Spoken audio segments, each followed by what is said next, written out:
In today's video, I'm going to teach you how to add a table in Notion.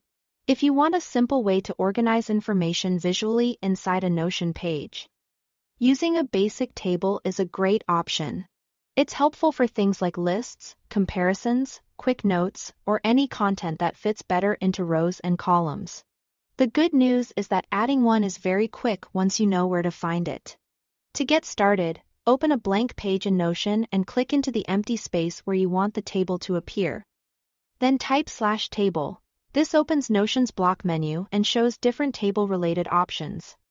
From there, select Table under the Basic Blocks section. This will insert a simple table directly onto the page once the table appears.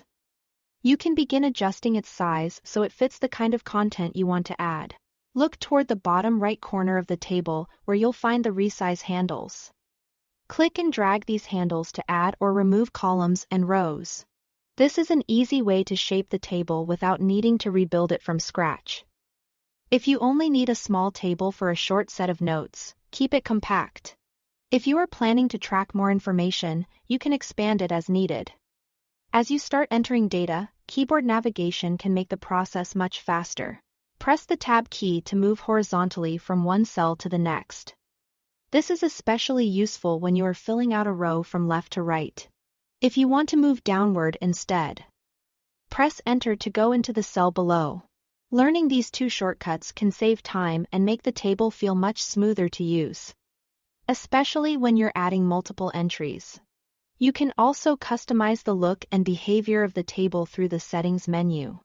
To access it, click the three-dot icon or use the six-dot handle near the top right area of the table. In this menu, you can make changes such as customizing headers or adjusting the table width settings. Headers can help define what each column or row represents, making the table easier to read.